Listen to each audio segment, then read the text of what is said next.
என்னுடைய நாமதேயம்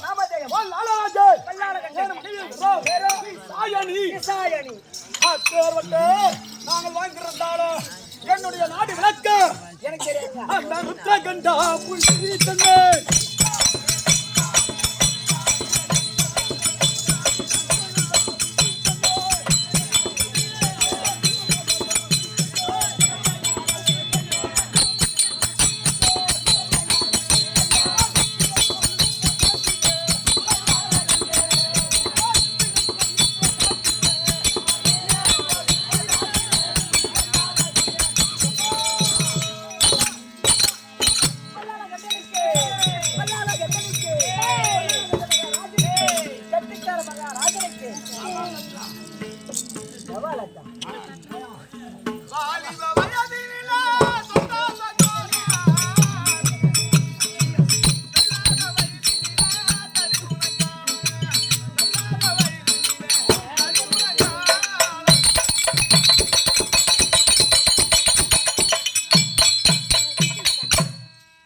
எனக்கு தெரிஞ்ச பாண்டிச்சேரி ஆஸ்பத்திரியில செக் போர்ட்ல போறேன்.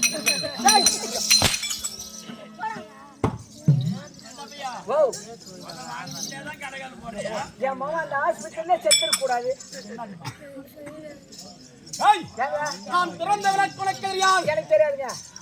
பேர்பட்ட கையமட்ட எண்டரக்கூடிய பரம முடிக்காத படியலக்கு எழுந்திருவாயில் இந்த பிரம்மலோகத்தை ஆண்டு வரக்கூடிய பிரம்மதான வட்டமாயிலே வருதென்றார். அப்படி சொல்லும் நேரத்திலே வெள்ளி அம்பலமாக விட்டது தனிமையாக இருந்தது. அன்று நாள் இந்த பிரம்மதேவ வட்டவர் இந்த வெள்ளி அம்பலத்திலே வந்து பார்க்க வேண்டும் ஒரு ஆசை சில காலங்களாகவே இருந்தது. அன்று நாள் பரமன் இல்லா வேலையிலே அந்த வெள்ளி அம்பலத்திலே அமர்ந்திருந்தார் பிரம்மதேவன் அமர்ந்து வருவாயில் பார்வதி அம்மனா வட்டு ஓடி வந்து கணவர்தான் படியாளத்தில் வெட்டி வந்து விட்டார் என்று பாத பூஜை செய்ததாம் இந்த பார்வதி அம்மனா விட்டது. ஆடு செய்த உடனே பாத பூஜை முடிந்த பிரகாரம் அத்தா எழுந்திரு நான் பரமன் கிடையாது உன் மருமகன் பிரம்மதேவன் சண்டாளா ஒரு கத்து நெறியாதவமான கணவருக்கு செய்யக்கூடிய தொண்டை உனக்கு செய்தேனே அல்லவா? அப்போ நான் செய்யும் போது ஒரு வார்த்தை சொல்லக்கூடாதா? முடிந்த பிறகு முடனே என்று ஏசினாரா? ஏசியுடனே கோபக்குறியோடு நின்று பரமனிடத்திலே முறையிட்டது. அது எதனால்? அந்த பிரம்மனுக்கு 5 சிரம் அந்த பரமனுக்கு பஞ்சாச்சரம். இந்த 5 நீங்கள் 5 ஒண்ணா இருக்கணும். இல்லை என்றால் அந்த பிரம்மதன் ஒரு சிரத்தை இருக்க வேண்டும். உங்க 2 பேர்த்திற்கும் இந்த 5 சிரமும் பஞ்சாச்சரமும் இருக்கும் வரை என்னுடைய கோபக்குறியாக மட்டும் நிற்காது. பரமக்களுக்கு கோபம் வைத்து ஆயத்தை எடுத்து பிரம்மனுடைய ஒரு சிரத்தை எடுத்தார்.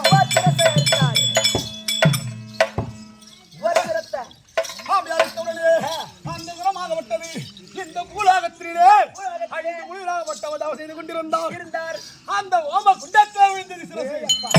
அந்த பிரம்மதேவர் சிரமாகப்பட்டது பூலாகத்துல ஒரு ஓம குண்டத்திலே வந்து விழுந்தது.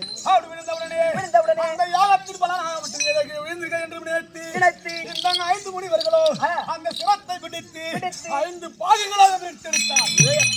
அந்த சிரத்தை 5 பாகங்களாக பிரித்துக் கொண்டார். அப்படி பிரித்தெடுத்த உடனே அந்த யாகத்தில் விழுந்தவரினாலும் அந்த சிறதுக்கு விரிந்த காரத்தினாலும் 5 குழந்தைகளாக ஜனிக்கும்.